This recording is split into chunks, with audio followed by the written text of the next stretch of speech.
방통.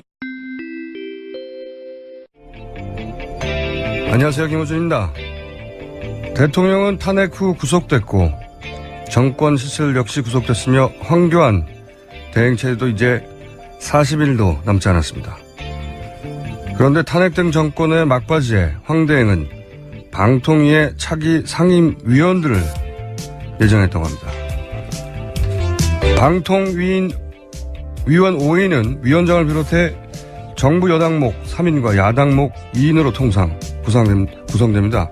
이들 5인 중 대통령이 지명권을 행사하는 그 몫을 황 대행이 행사해 차기 정부에서 차기 대통령이 지명할 한 사람의 몫을 미리 채워버린다는 거죠. 설사 정권 교체가 되더라도 박근혜 정부가 쥐고 있었던 공영방송에 대한 장악력을 계속 유지하겠다는 꼼수이자 알박기 인사입니다. 대통령 박근혜는 끝이 났지만 박근혜 정부는 끝이 난 게 아니었습니다. 이런 어처구니없는 꼼수를 볼 때마다 투표가 하고 싶어집니다. 그래서 저는 오늘도 소풍 가는 날 기다리듯이 선거인을 기다립니다. 김호준 생각이었습니다. 시사인의 김은지입니다. 자, 월요일이에요? 네. 월요일이고 이제 4월입니다. 4월. 네, 선거도 얼마 안 남았죠. 이제. 한 달 남았어요, 사실. 사실상 5주. 예, 5주 후면 이렇게 시간이 빨리 갈 줄이야. 그렇죠? 선거 정말 얼마 안 남았습니다. 자, 첫 뉴스는요? 네, 구속된 박근혜 전 대통령에 대한 검찰의 첫 번째 조사가요. 검사들이 구치소로 출장 가는 것으로 결정됐다라고 합니다. 그래서 내일 첫 조사가 열리게 되는데요. 변호인 쪽에서 박 전 대통령의 심리 상태와 경호 문제를 고려해달라면서 구치소 조사를 요청해서 이루어진 거라고 합니다. 뭐 그럴 수 있죠. 예, 중요한 건 진술을 제대로 받아내는 거니까 저는 뭐 그럴 수 있다고 봅니다. 전직 대통령들도 그런 적이 있습니다. 네, 예. 전노 두 사람 다 그랬죠. 그리고요.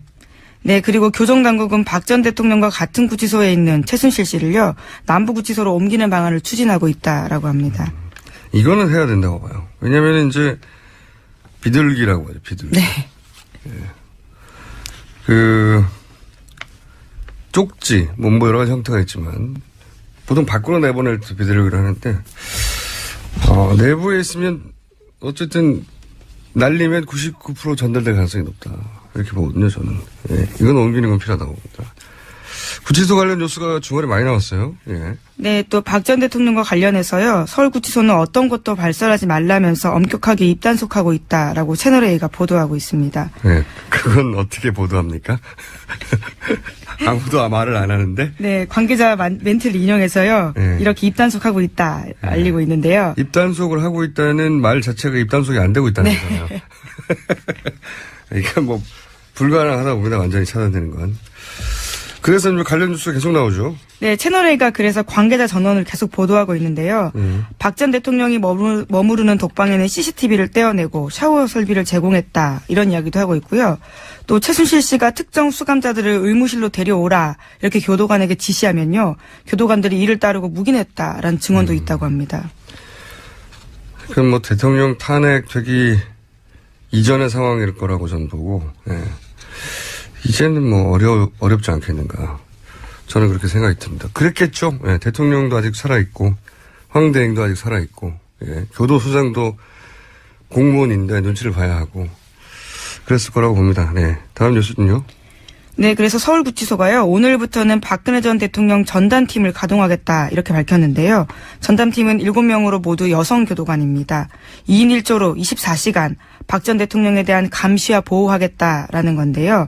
왜냐하면 일반 독방에는 CCTV가 설치돼 있다라고 합니다. 그래서 응급 상황이 발생하면요, 교도관들이 바로 달려가서 대처할 수 있는데 박 전 대통령은 CCTV가 없는 방에 수감되어 있다, 이렇게 채널A가 보도하지 않았습니까? 그러다 보니까요, 전담팀을 배치해서 응급 상황에 대비하겠다라는 거죠. 특혜로 보일 만한 상황이긴 한데, 예. 그리고 특혜인 게 사실이죠. 네, 왜냐면요, 95년에 수감됐던 노태우 전 대통령에 대한 감시 인력 느린 적은 있지만요, 전담팀 배치된 건 처음입니다. 예. 아프실지도 모르니까요. 네. 예. 이전에는 아프실 예정이었다면 이제 정말 아프실지 모르거든요. 예. 뭐 실제로 낯선 환경이고요. 자기 식판 다 자기가 직접 씻어야 되고 또 머리도 직접 해야 되고 모든 게 낯선 환경인 건 맞습니다. 예. 그건 모든 사람이 다 하는 겁니다, 원래. 머리를 직접 하셨어요? 놀랄 일은 아니잖아요. 예. 예전에는 사실 박근혜 전 대통령이 이제 물을 스스로 마셨다고 그거를 당시 새누리당에서 홍보 자료를 만든 적이 있어요. 우리 대통령님은 말릴 수가 없어요, 그러면서. 물을 자기가 떠마셨다고. 그리고 무슨 행사장이었던가요? 의자가 하나 넘어져서 있는데 본인이 일으켜 세웠다고 막 기립박수 치고. 네, 이 점점 보통 사람의 삶에 가닿을 수 있게 된 거죠. 교정 생활이요. 아니, 저는 이런 생활 끝에 현실의 인식을 좀 했으면 좋겠는데 뭐 그러기에는 그렇지 않은 삶이 너무 오래 길었기 때문에 되겠나 싶습니다. 다음 뉴스는요? 네, 박지만 이지 회장, 그러니까 박근혜 전 대통령의 동생이요. 지금까지의 박근혜 전 대통령 변호인단 전략에 불만을 가졌다라고 합니다. 불만을 가졌겠죠, 당연히. 그래서요, 직접 변호사 찾아다니고 있다라고 하는데요. 네. 쉽지는 않은 상황이라고 합니다. 아마 이 박지만 회장은 이영하 변호사에 대한 감정이 상당히 많을 거예요. 예. 그 여성의 사생활을 언급하는 첫 등장. 그렇죠. 이영하 변호사. 그 이후로 탄핵 이전의 검찰 대응, 뭐 탄핵 국면에서의 뭐 헌재 대응이나 뭐 그때 특검을 대응하는 방식, 검찰 조사, 구속 영장. 사실은 항상 하지 말았어야 할 방향으로 대응했거든요. 예. 일관되게. 진정한 엑스맨이었다고 저는 생각합니다. 예. 촛불 시민상을 수여해야 한다. 네, 변호인단 내부에서도요, 유영하 변호사에 대한 불만이 많다라는 보도가 나오고 있습니다. 전략 실패라는 거죠. 전략을 한 번 실패한 게 아니라 통으로 처음부터 끝까지 단 한 번도 성공적인 전략이었던 적이 되돌아보면 저는 없었다고. 단 한 번도. 이때는 괜찮았는데 사람이 다 알 수는 없으니까요. 신이 아닌 이상. 어떻게 이렇게 일관되게 상 줘야 된다고 봅니다. 촛불 시민 상. 그런데 그런 유영하 변호사 선택한 게 박근혜 전 대통령이지 않습니까? 선택한 정도가 아니라 네. 공천을 4번 줬어요. 네.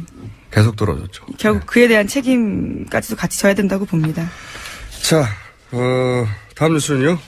예, 또 동아일보가 아침에 보도한 내용인데요. 이재만 전 비서관과 안봉근 전 비서관은요, 지난해 12월 9일 박근혜 전 대통령 탄핵소추안 가결된 날부터요, 115일째 박 전 대통령 곁에 나타나지 않고 있다. 이렇게 보도하고 있습니다.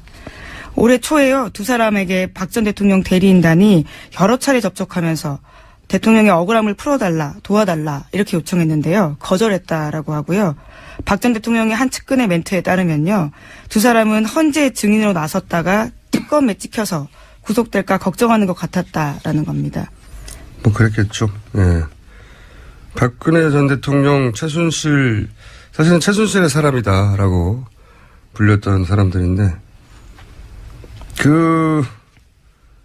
이 측근들을 다루는 방식이 무슨 일이 생기면 측근들부터 책임을 뒤집어 세워서 잘라버렸으니까요. 더더욱 무서웠겠죠. 이해한다는 게 아니라 그랬을 것 같아요. 그리고 또 사라진 대표적인 인물이 한 분 더 있습니다. 이정현 전 새누리당 대표. 이분이 나타나실 만한데 지금 몇 달째 안 보이고 있어요. 네, 장을 지지겠다라는 이야기 이후에 나타나지 않고 있죠. 이분이 최소한 탄핵 이후에 자택에 있는 기간 동안은 나타나지 않을까 싶었는데 그때도 안 나타났습니다. 네, 구속영장 실질심사 당일날도 보이지 않았던 것 같습니다. 완전히 사라졌어요. 궁금합니다, 이제는 정말. 저희가 한번 찾아보겠습니다. 왜 안 나타나셨는지 인터뷰라도 한번 요청해보고. 자, 다음 뉴스는요? 네, 세월호 관련된 뉴스인데요. 세월호를 육지로 끌어올리기 위한 준비 작업이 한창입니다. 해수부가 그런데요. 이와 관련해서 구멍 21개 더 뚫겠다 이렇게 밝혔는데요. 선체 훼손 논란이 있고 있습니다. 구멍을 자꾸 뚫는 것은요. 자체가 이 선체 훼손인데 미수습자 수색이나 진상조사에 모두 영향 줄 수 있다라는 우려가 나오고 있습니다. 당연히 그럴 수밖에 없죠. 이게 미수습자 수색에도 문제가 되는 게 10cm라고 하지만 뼈의 크기가 작은 것도 있잖아. 아기뼈도 있고. 네, 6세 어린이 권혁규 군이 있죠. 네. 게다가 유실이 절대 안 된다고 했는데 구멍도 큰 게 있었고, 유실망을 설치 안 한 것도 많지만, 유실망을 설치한 것도 뭐 뜯겨졌거나 찢어졌거나 하는 게 많다고 그래요. 네, 가까이서 본 영상들을 보면, 찍어놓은 영상들을 보면요, 뜯어져서 아래로 늘어진 방지망이 많다라고 합니다. 그렇기 때문에 유실 방지망이 의미가 없는 곳도 곳곳에서 발견되고 있어서요, 걱정이 많습니다. 이게 3년간 뭐 했는지 모르겠어요, 사실. 이런 거 볼 때마다. 아무 문제가 없다고 그랬는데, 아무 문제가 없기는커녕, 문제가 없는 데가 없어요, 사실은. 유실 방지망이 없는 것만 다쳤는데, 있는 것도 다 찢어졌으니까, 해수부, 그러니까 세월 호도 조사해야 하지만, 해수부도 아마 정권이 바뀌고 나면 조사 대상이 될 거라고 저는 계속 생각이 드는 여러 가지 일들이 이어집니다. 네, 다음 수는요. 네, BBK 관련해서요, 김경준 씨 관련된 뉴스가 지난 주말에 주간경향에 나왔습니다. 김경준 씨가 다스에다가 140억 원을 송금했는데 그와 관련해서 이면 합의서가 있다라는 주장이 나온 거죠. 이 BBK는 이번 대선 핵심 변수는 아닌데 주변부 변수로 계속 등장할 가능성이 높습니다. 그중에서도 특히 BBK 140억, 다스 이런 얘기 계속 나올 텐데 이게 복잡한 사건이라서 이 기사를 읽어도 잘 이해가 안 가거든요. 예. BBK 전문가로서 제가 앞으로 140억이 계속 등장할 텐데 간단 요약을 하면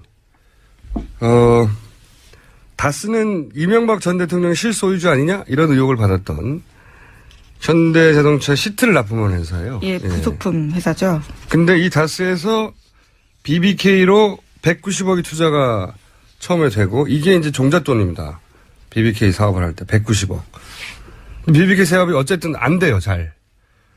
그러자 옵셔널 벤처스라는 회사를 만들고 그 과정에서 이제 주가 조작이 일어나고 그리고 그때 주가 조작에서 받는 300억을 들고 김경준 씨가 미국으로 도피. 이게 사건 개요예요. 근데 이 도피 과정에서 굉장히 이상한 일이 일어납니다. 기왕 도피할 거면 다 들고 튀어야 되잖아요. 그런데 도피로 알려진 이 도피가 희한하게도 이명박 전 대통령 주변에서 투자한 돈만 다 갚고 도피해요. 굉장히 친절한 도피 행각인데. 근데 그 중에서 유일하게 이 첫 투자가 이루어진 이명박 대통령 전 대통령의 실소유주 의혹을 받고 있는 다스에만 190억 중에 50억만 갖고 140원 안 갖고 튑니다. 그것도 굉장히 좀 이상해요. 그래서 이게 튄 것이 아니라 이명박 전 대통령이 모종의 합의를 하고 간 거 아니냐. 근데 여튼 김경준 씨하고 이명박 전 대통령이 뭔가 잘 안 풀렸는지 이후에 미국에 소송전이 벌어집니다. 그렇죠. 예, 소송전이 벌어지는데 이때 다스는 140억을 내놔라 김경준 씨에게. 그리고 옵셔널 벤처스의 투자자들 주가 조작을 했던 투자자들은 김경준 씨에게 돈을 들고 간 돈 내놔라. 횡령한 돈. 뭐 이런 소송이 여러 개 벌어집니다. 근데 그 중에서 다스는 미국 소송에서 김경준 씨에게 져요. 140억을 돌려줄 필요가 없다는 거죠. 소송에 집니다. 그래서 갚을 필요가 없는데 갑자기 140억을 다스에 갚아요. 희한하게. 네. 어느 순간에요. 그때 에리카 김이 한국에 온 다음이죠. 2011년에. 그러니까 이명박 대통령 시절이고 김경준 씨가 수감돼 있던 시절이고 에리카 김이 잠시 들어왔다 나가죠. 예. 그러면서 갑자기 140원이 정리가 됩니다. 그래서 140억을 주는 대신 모종의 거래가 있었던 거 아니냐. 의혹이 그때도 있었는데 이제 이면 계약이 있었다는 얘기가 처음으로 나온 거죠. 예. 그 이면 합의가 뭔지를 아마 조만간 김경준 씨가 폭로하겠다는 얘기인 것 같고요. 자, 시간 한 2분 정도밖에 없는데 대선 관련 뉴스들 간단히 짚어주시죠. 네, 오늘 서울에서요. 더불어민주당 경선 결과가 열립니다. 오늘 만약에 수도권에서 45% 넘게 문재인 전 대표가 득표하게 되면요. 후보가 결정되게 되는 겁니다. 그렇죠. 홍준표 후보는 결정이 됐고 자유한국당에. 네, 지난주 금요일입니다. 이제 남은 것은 사실상 안철수 후보도 확정된 거나 마찬가지니까요. 네, 어제 6연승 했습니다. 예. 이제 구도가 확정됐다고 봐야 되죠. 예. 근데 지난 한 주는 굉장히 재밌었던 게 보수 매체의 관점에서 보자면 종편을 포함해서 지난 한 주는 안철수 후보 띄우기 한 주였어요. 보수 매체의 관점에서 보면. 안희정 후보로부터 이동한 보수표가 있었고 경선 컨벤션 효과가 결합해서 이제 안철수 후보가 큰 폭으로 상승했잖아요. 이건 팩트고. 국민의당 입장에서 보면 이걸 최대한 펌프 하는 것도 당연한데 그런데 이제 보수 후보들이 따로 있지 않습니까? 홍준표 그리고 유승민 범보수 후보들이 따로 있는데 보수 매체들이 안철수 펌프에 주력했거든요. 여기 이번 대선에서 보수의 전략은 무엇인가 하는 관점에서 현상을 바라보면 굉장히 흥미로운 한 주였습니다. 개인적으로. 보수 입장에서는 문재인 대세론을 막아야 되니까 그래서 안철수 후보를 띄우는 측면이 있긴 있습니다. 문재인 안철수가 호남표를 비슷하게 나눠 가지면 제일 좋죠. 보수 입장에서는. 근데 이게 분열 전략 차원이 아니라 한 발 더 나가서 보수 후보가 아니라 안철수 후보를 전략적인 파트너로 이 보수의 기획 사이드에서 선택한 건가? 그렇게 읽히는 징후도 있어요. 굉장히 흥미로운데. 예를 들어서 종편의 프라임 타임에 안철수, 홍준표 두 후보에 대한 논평을 할 때, 그동안의 종편 성향으로 보면 홍준표 후보를 옹호해줘야 되거든요. 그렇죠? 그동안의 종편 성향으로 볼 때. 그런데 지난 한 주는 안철수 후보에게 일방적으로 우호적이고, 홍준표 후보에는 굉장히 비판적이었어요. 종편들이. 종편 프라임 타임에 야권 후보를 띄워주고, 이 보수 후보를 공격한 건 제가 기억하는 한 최초의 전례가 없는 일입니다. 하여튼 그래서 이번 대선에서 보수의 기획은 과연 어떤 것인가 하는 측면에서 굉장히 흥미로운 한 주였다. 그리고 남은 건 이제 보수 후보의 단일화겠죠? 네. 저 혼자 떠들고 있네요? 예, 새로운 분이 오셨어요. 마무리를 해야 될 것 같은데. 예. 관련해서 지금 얘기 관련해서 저희가 이제 여론조사 지난 한 주 짚어보려고 하는데 어쨌든 보수 후보가 단일 후보가 없어 그런 측면도 있겠죠. 근데 이게 참 재밌는 것은 여기까지만 하고 너무 끝내야 되겠네요. 바른당의 유승민 후보가 이제 키를 쥐고 있단 말이죠. 양쪽에서 국민의당에서 땡기려고 하고 자유한국당에서 땡기려고 그러는데 홍준표는 보수 단일화를 위해서 보수 단일 후보라는 이미지를 위해서 유승민을 필요로 하고 유승민은 합리적 보수라는 이미지를 위해서 안철수를 필요로 하고 안철수는 홍준표, 유승민은 필요 없고 그 둘의 지지율만 필요하고 이 삼각관계에 어떤 굉장히 슬픔이 여기 있어요. 서로가 서로를 다른 이유로 필요하나 네. 그 반대로는 사랑이 성립되지 않는 굉장히 애달픈 삼각관계가 지금 형성되고 있습니다. 그리고 다음 시간에 오늘 시간 부족하니 내일 다시 한번 짚어보기로 하고요. 자, 오늘 여기까지 하겠습니다. 시사인의 김은지였습니다. 감사합니다. 자, 그럼 가시고요. 연속해서 이어서 저희가 긴급 만든 순서입니다. 이제 사실상 당 후보들이 다 결정된단 말이죠. 네. 그래서 저희가 지금 말씀드린 내용을 이어서 리얼미터 권순정? 죄송합니다. 권순정입니다. 술정이 아니라. 죄송합니다. 권순정 조사 분석실장과 함께 이번 주의 판세 해석을 좀 짚어볼까 합니다. 사실상 원내 5당 후보가 결정된 거나 마찬가지죠, 지금. 맞습니다. 안철수 후보가 경선이 한 번 더 남긴 했지만, 이건 뒤집을 수 없기 때문에 이미. 예. 현재까지의 판세는 어떻습니까? 예, 지난주가 사실상 다자구도 마지막 조사였는데요. 예. 먼저 조사 개요를 먼저 불러드리겠습니다. 네.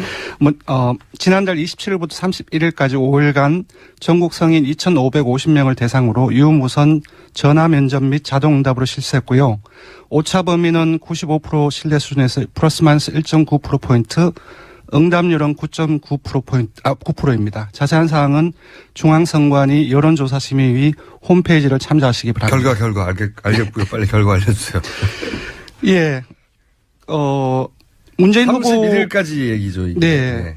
다른 조사는 조금 차이가 있는 결과가 많이 나오고 있는데 예. 저희 조사로는 문재인 후보의 1위 독주가 이어졌고요. 예. 안철수 후보의 급등과 안희정 후보의 급락으로 볼 수 있겠습니다. 숫자를 먼저 보면 문재인 후보가 34.9%로 1위로 마감을 했습니다. 다자구도. 지난주는. 맞습니다. 예. 거기서 한 16%포인트 뒤져서 안철수 후보가 18.7% 상당히 많이 올랐습니다. 한 약 6%포인트 정도 올랐으니까요. 한 주에, 지난 한 주에, 통합 기록인 거죠, 이게? 맞습니다. 예. 월요일부터 금요일까지 2,500명 정도로 조사를 했고요. 예. 그 다음으로 안희정 후보가 많이 빠져서 한 15%로 마감을 했고요. 네. 그리고 이재명 후보가 10%, 그리고 홍준표 후보가 지난주 그 정당 후보로 확정이 됐는데, 예. 컨벤션 효과를 누리지 못하고 빠졌습니다. 7.5%를 기록했습니다. 홍준표 후보가 확정된 날, 네. 박근혜 전 대통령이 구속됐어요. 거꾸로. 예. 네, 그런 부분들도 있겠고요. 그래서 지금 눈에 띄는 대목은 안철수 후보가 급등을 했고, 네. 그 안희정 후보가 급락을 했다는 건데, 그 사실상 안희정 후보의 지지는 구여권 성향의 유권자들 다수가 그 자유한국당이라든지 여권의 그 대선 가능성이 있는 사람들이 없다라고 인식을 해서 대안 후보 선택 심리가 상당히 강했습니다. 근데 지난주 이제 연패를 했었죠. 경선에서, 민주당 경선에서. 그럼으로써 지지하던 사람들도, 고여권 사람들도 가능성이 없구다라고 이제 인식을 하게 되었고, 거기서 지지율이 많이 빠진 것 같습니다. 그래서 예. 그래서 안철수 후보로 이제 많이 빠졌고, 사실상 분석도 그렇게 나타났습니다. 그리고 주목할 게 있는데요. 주로 지난주에는 안희정 후보에서 안철수 후보로 이동만 많이 얘기가 됐는데, 예. 홍준표 후보의 지지층도 일부 안철수 후보로 이동했는 것이 나타났습니다. 보면은 60대 이상이라든지 바른정당이나 자유한국당 지지층 그리고 중도 보수층에서 주로 내렸는데 이들 다수가 안철수 후보로 이동한 걸로 나타났습니다. 이거를 보수 기획 사이드에서는 원했던 것 같기도 합니다. 지난주 내내 종편과 예를 들어 조선일보 또는 동아일보, 사설을 통해서도 안철수 후보의 부상에 대해서 굉장히 주목했고, 네. 강조했고, 그리고 긍정적인 현상으로 보수 매체들이 바라봤거든요. 그리고 이제 종편의 프라임 타임, 특히 이제 낮에 60대 이상들이 많이 보는 프라임 타임 시간대에 이 종편이 보수 후보를 공격하는 건 처음 봤어요, 저는 사실은. 보수 후보를 공격하고 안철수 후보에 올인했나? 하는 정도로, 예. 그거는 종편이 그랬다는 겁니다. 예, 그 부분은 이렇게 해석할 수 있을 것 같습니다. 그러니까 일반 유권자뿐만 아니라 이제 일부 언론들 또한 사실 홍준표 후보가 이제 문재인, 홍준표 본인들의 양자 구도를 이제 만들어 가려고 노력하고 있지만. 홍준표 후보가 그렇게 노력하고 있죠. 예, 노력하고 있는데 사실상 이제 주요 언론들 또한 그것이 가능하겠냐라는 생각이 들고 일반 유권자들처럼 언론들도 일단 대안 후보로서 안철수 후보를 보고 있는 것이 아닌가라는 그런 생각이 듭니다. 그렇게 해석할 수밖에 없는 어떤 미디어 현상이었어. 지난주 제가 그런 관점에서, 그러니까 시사의 관점에서 미디어를 모니터링하면서 그런 현상 처음 봤습니다. 보수 후보가 그렇게 공격받는 거는 최소한 공격을 안 받더라도, 그러니까 옹호 혹은 찬양은 아니더라도 이해는 받거든요. 그럴 수밖에 없었을 거라고.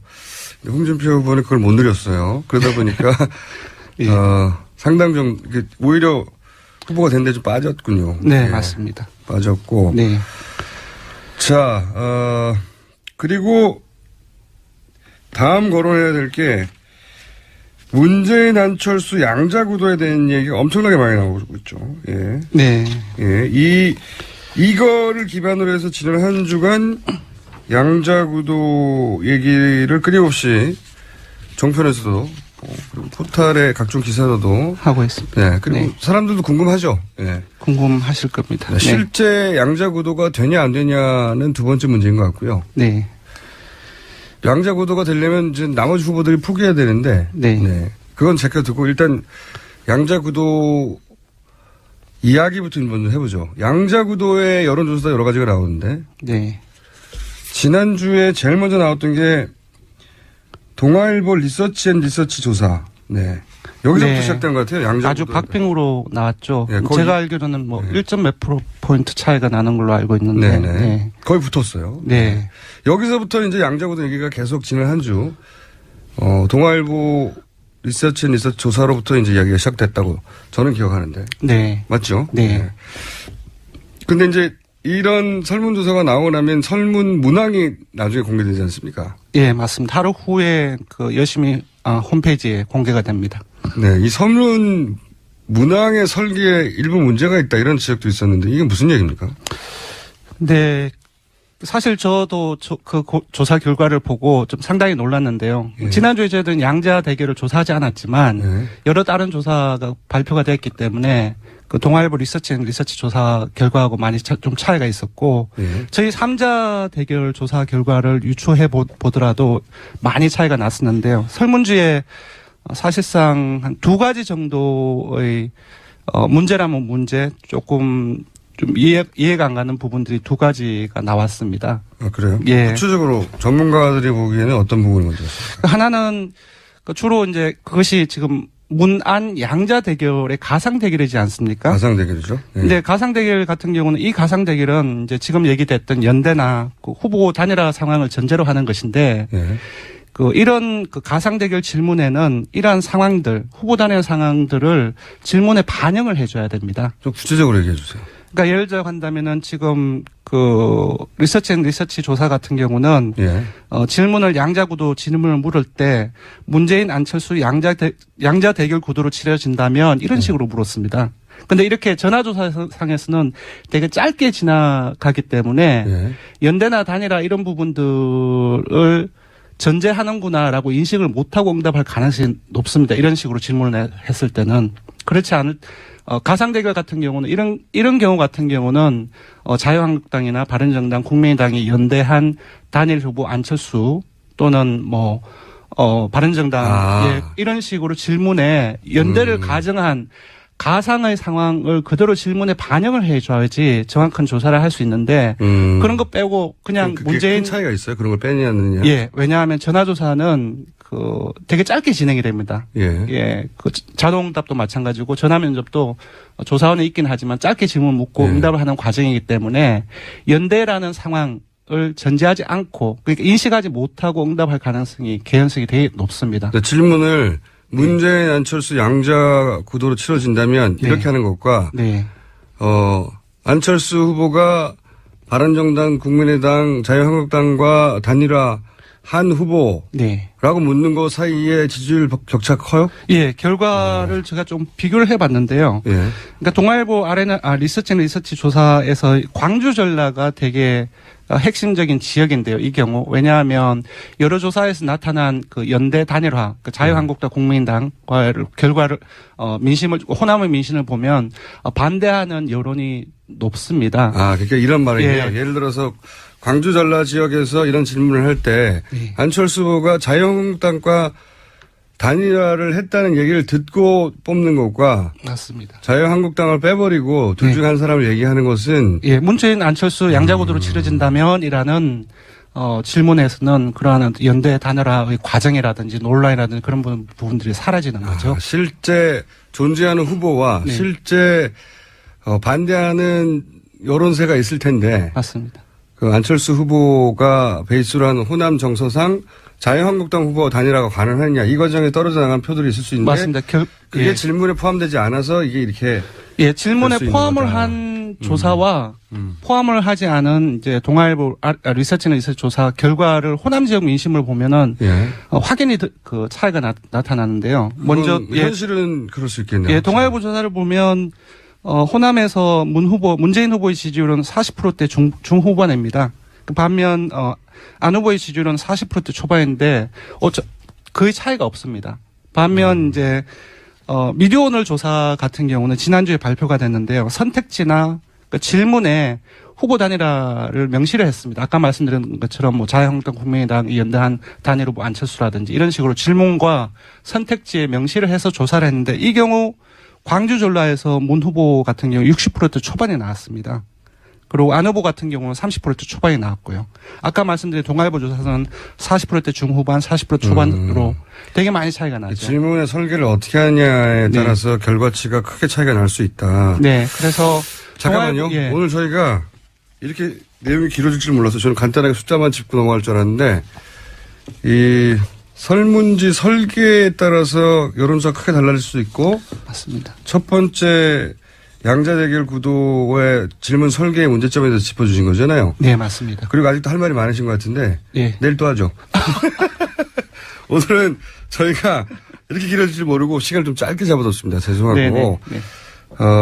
내일 다시 한번 모셔서 선거 기간의 여론 설계의 문제점. 네.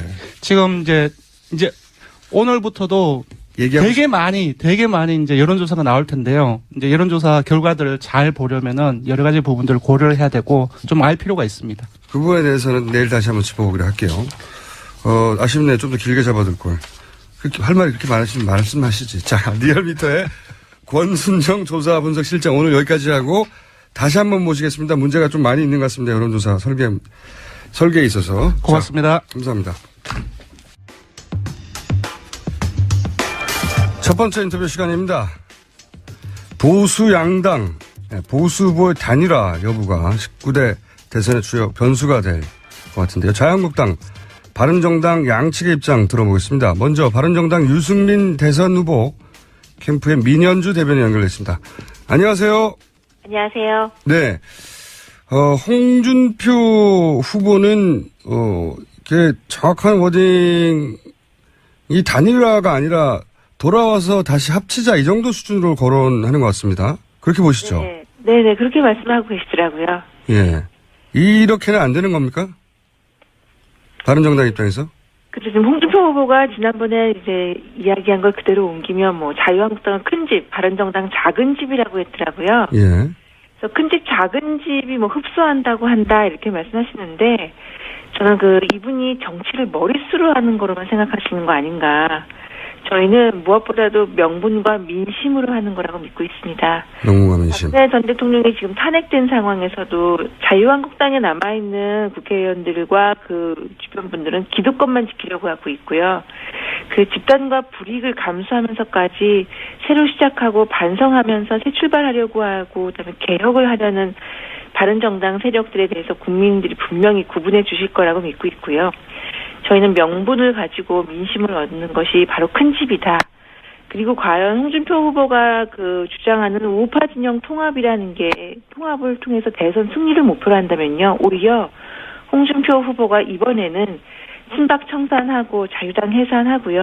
그리고 우파 진영의 대통합을 위해서 백의종군하는 게 맞다고 봅니다. 네. 말씀은 잘 들었는데 홍준표 후보가 그렇게 할 일은 없을 것 같고요. 네. 현실적으로 유승민 후보가 이제 단일화 필요성을 역설을 초반부터 했었기 때문에 네. 결국은 하지 않겠냐 하는 기도도 있긴 한데 근데 이제 홍준표 후보에 대해서는 또 비판을 많이 하세요. 이게 유승민 후보가 이 단일화에 대해서 가지고 있는 정확한 의중 뜻이 뭔가요? 처음에 저희가 유승민 후보 캠프 처음에 개소식 겸 아니면 기자들 간담회를 한 적이 있습니다. 1월 달인데요. 예. 그때 유승민 후보가 처음 이제 보수 진영 후보 단일화 이제 질문에 뭐 국민들께서 희망하신다면 그걸 거부할 명분이 없다라고 말한 거고요. 지금까지도 그 입장에서는 변한 건 없습니다. 근데 이제 한국 정당사에서 한국 정당이 자유한국당의 후보가 누가 되느냐가 중요하고요. 예. 후보 진영 보수 진영의 단일화의 대상이 누군가가 매우 중요한데요. 우리나라 정당사에서 이게 선거법도 아니고 돈 받았느냐 받지 않았느냐 문제 가지고 대법원 확정 판결도 나기 전에 대통령 선거에 나선 후보가 있는지 제 기억에는 없습니다. 아마 있다면 이미 이제 여러분들께서 말씀하셨을 텐데 아직까지 나오지 않는 건 없다는 얘기고요. 저는 법률 전문가가 아니라서 뭐 사실심이다, 법률심 운운하는 것에 대해서는 할 말은 없는데요. 이런 전례가 없는 경우에 많은 국민들께서 과연 자유한국당의 홍준표 후보를 제대로 된 보수진영 후보라고 평가하실지 그 부분에 대해서 분명하게 인식하셔야 된다고 생각하고 바른정당에서도 이 부분이 해결되지 않으면 후보 단일화에 응하는 것 자체가 국민의 뜻을 반역하는 거라고 생각을 합니다. 전제가 그러면 보수 후보 단일화의 가장 중요한 전제를 한 3가지만 짚어주시면요, 간단하게. 우선 국민적인 요구가 있어야 되고요. 예.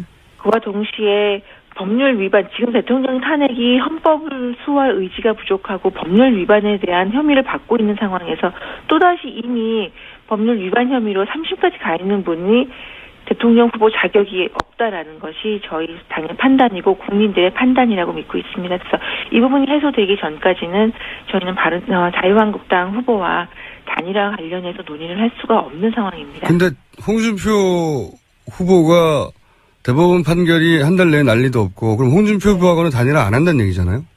그렇죠. 앞서서 말씀드린 대로 이 부분이 해소되기 전까지는 저희는 국민적 상식에서 판단할 문제이기 때문에. 근데 홍준표 후보 아닌 다른 후보를 정할 시간도 없고 그런 절차도 없는데 그러면 단일화 안 하는 거네요?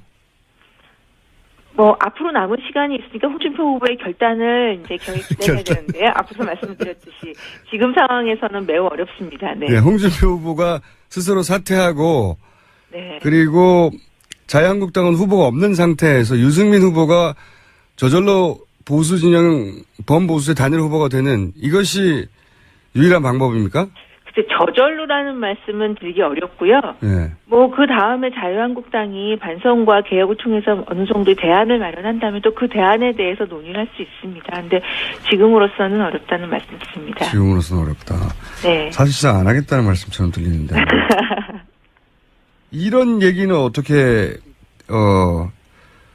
설명 좀 해주세요. 이런 얘기들이 있는데 바른정당이 국민의당과 먼저 손을 잡을 것이다. 네네. 이런 얘기가 사실은 많은 보도가 있어요. 네. 실제로는 어떻습니까?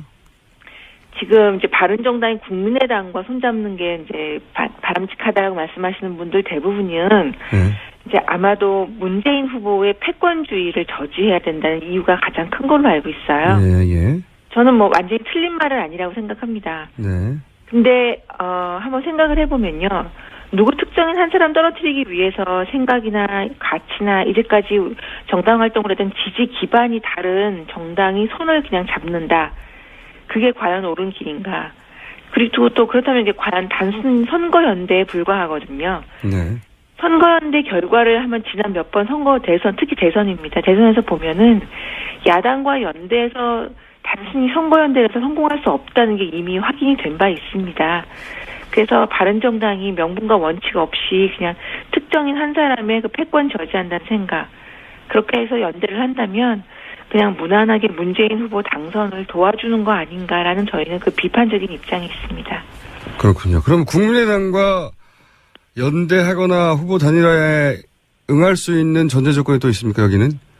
만일에 이제 국민의당과 저희가 선거연대라는 것 통해 그것보다는 그걸 뛰어넘어서 예. 어떤 진영의 가치를 공유한다면, 생각을 같이 공유를 한다면, 국민의당이 지금 바른정당하고 가장 대립각을 보이는 부분이 안보 국방 부분이고요. 사드 배치에 관련해서. 네네. 그리고 경제나 복지 분야에 대해서는 아직 토론할 시간이 없었습니다. 예를 들어서 국민의당이 사드 배치에 찬성하면 그때 가면 연대를 생각해 볼 수 있다. 이렇게 이해됩니까? 네, 그런 차원에서는 저희가 고민해 볼 수 있습니다. 예.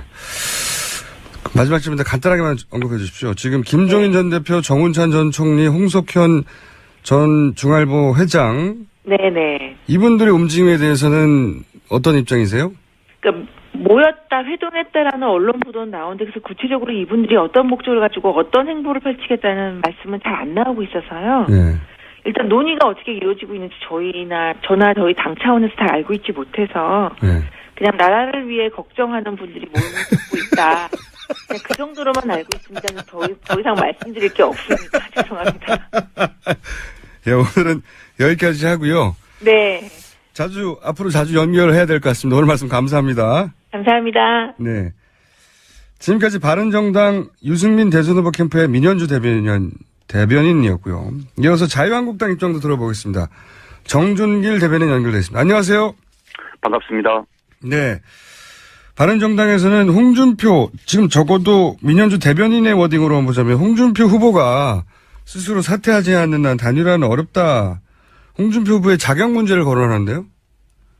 뭐 그러지 마시고 문재인 후보도 사퇴하고 예. 그리고 안철수 후보도 다 사퇴하라고 왜 안 하시는지 모르겠네요. 홍준표 후보가 뭐랄까요. 대등한 관계가 아니라 우리가 큰 집이니까 돌아와라. 사실상 흡수로 해석될 정도의 멘트를 하셔서 완전 기분이 상한 게 아닐까요?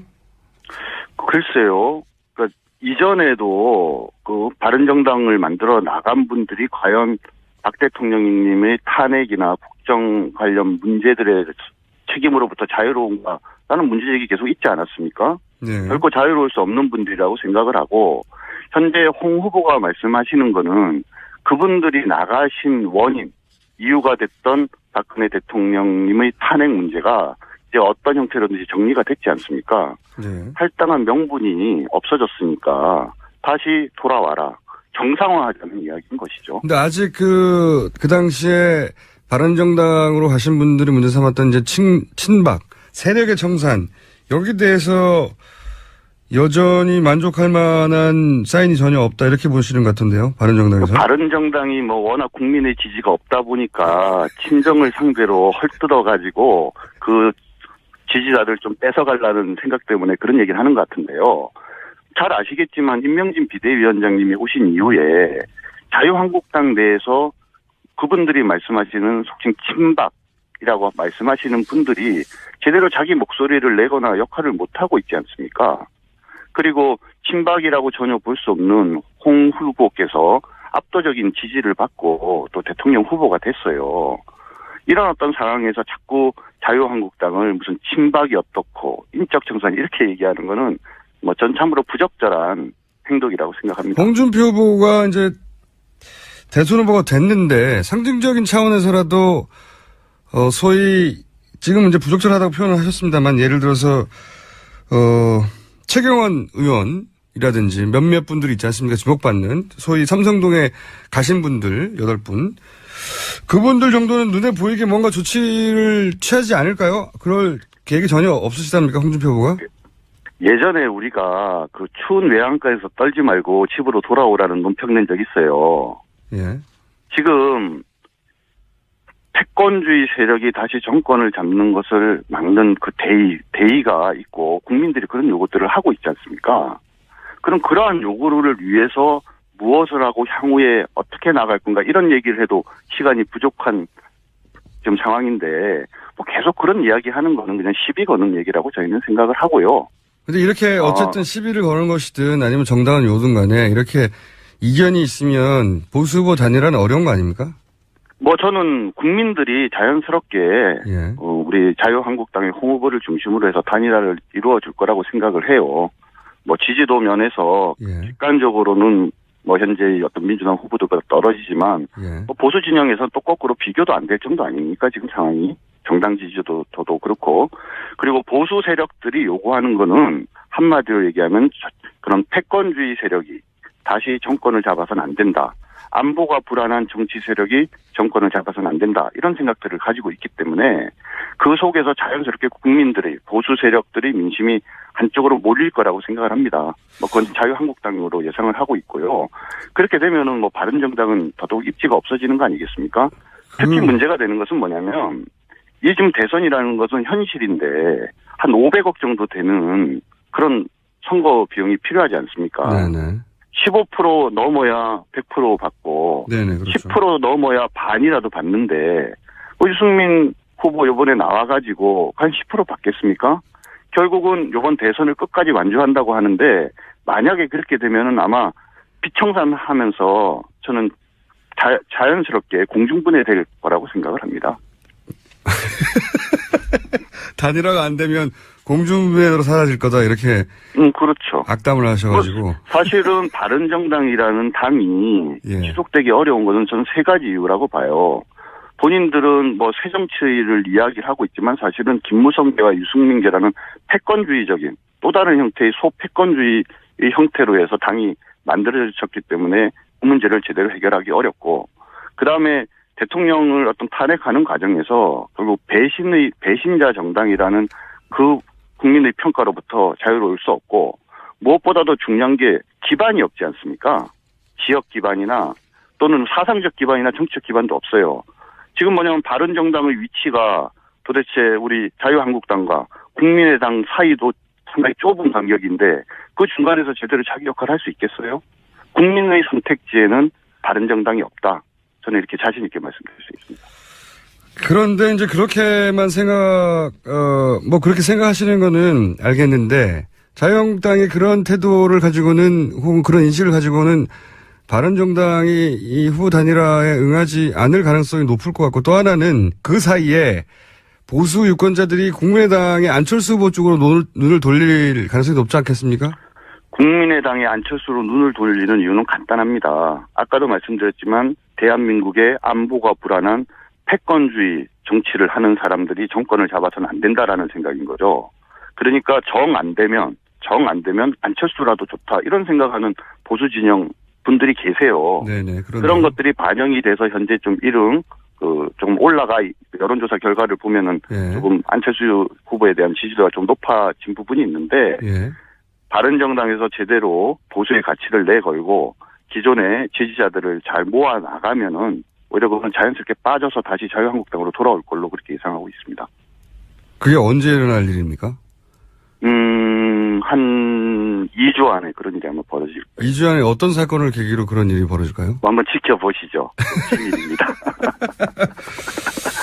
그러면 아무래도 두 분을 저희가 스튜디오로 직접 모셔야 될 것 같은데, 똑같은 질문 마지막에 한 가지만 더 드릴게요. 김종인 전 대표 이 세 분의 움직임, 예, 김종인. 이 부분 움직임에 대해서는 어떻게 생각하십니까?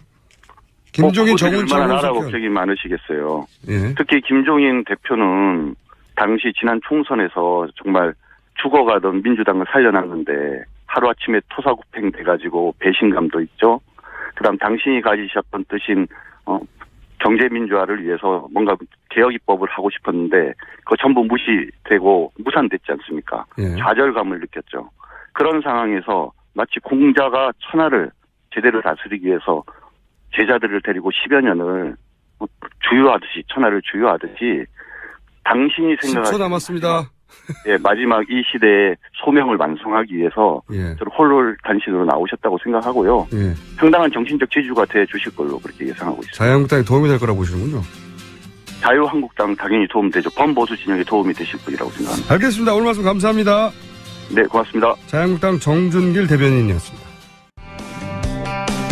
세월호를 육지로 끌어올리기 위한 준비 작업이 한창인데요. 이 과정에서 논란이 끊이지 않고 있습니다. 세월호 선체조사위원장을 맡고 있는 김창준 변호사 전화 연결해 보겠습니다. 안녕하세요, 변호사님. 네, 안녕하세요. 네. 우선 해수부가 이 무게를 줄이기 위해서 배에 천공을 내야 한다. 네. 이런 의견을 냈지 않습니까? 그렇죠. 여기 대해서는 어떻게 평가하십니까? 저희는 하여튼 지금 내일 저녁 자정까지 뻘 작업을 다 해야 되거든요. 네. 그 물의 무게 주의해야 된다는 거 다 해야 되는데, 해수부 설명은 한 600톤을 줄이지 않으면 모듈 트랜스포터의 용량을 초과해서, 예. 육상 거치 하다가 예를 들어서 모듈 트랜스포터가 이렇게 파손된다든가, 네. 기우뚱거리면 이렇게 잘못하면 이제 다시 좀 무서워 들어갈 수도 있잖아요. 그런 얘기를 하니까 네.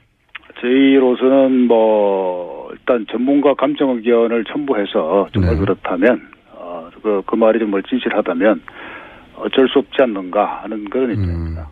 유가족들은 이렇게 되면 미수입자 수색을 하는데 혹은 진상조사를 하는데 영향을 줄 수 있기 때문에 더 이상의 선체에서는 안 된다는 게 기본 입장으로 알고 있는데요. 네, 저도 그런 우려를 전에 들었습니다. 그러면 네. 충분히 이제 그 우려는 제가 잘 이해를 하고 있고요. 예. 저희 조사위 입장은 지금 이제 해수부에다가 지난 금요일 날 했던 현상 유지. 그러니까 저희는 진상 규명을 해야 되기 때문에 네네. 증거 보존을 해야 되지 않습니까? 네네. 그래서 현상 유지를 해라고 바꾸지 말라 한 것이고요. 예.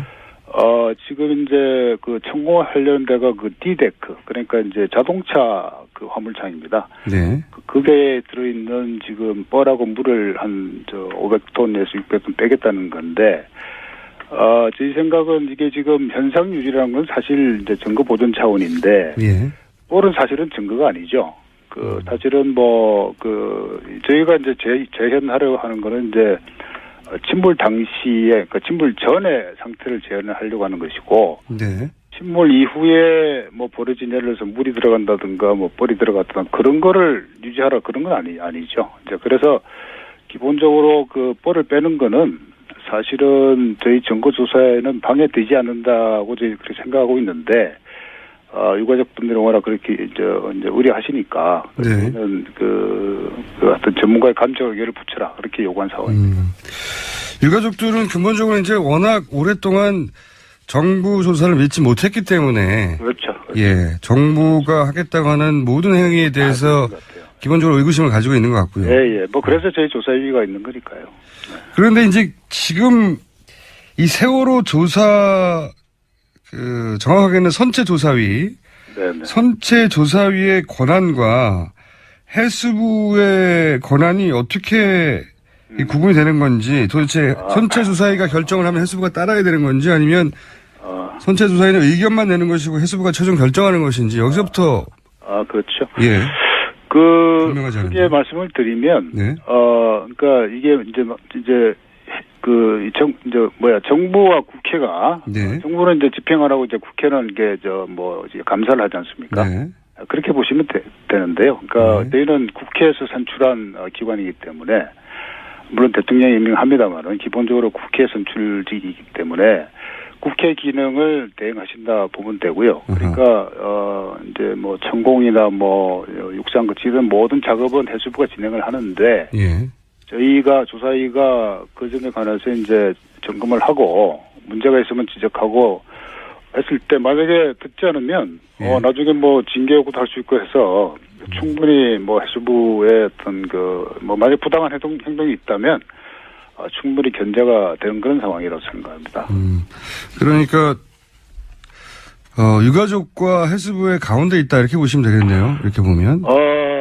저희는 법에 보면 예. 객관적, 중립적, 독립적 지위를 유지한다고 되어 있기 때문에 네네. 어느 편도 아니고 하여튼 일이 되게끔 하는 그런 조직이라고 보시면 되죠. 그러니까 뭐 어떻게 보면 유가족이 그런 우려를 하신다면 네. 제가 그거를 10분 받아들여서 저희들이 이제 해수부에다가 전달하는 뭐 그런 역할을 합니다. 그렇군요. 그럼 해수부가 예를 들어서 선체조사위가 이렇게 권고하거나 결론을 냈는데 해수부가 따르지 않을 경우는 어떻게 합니까?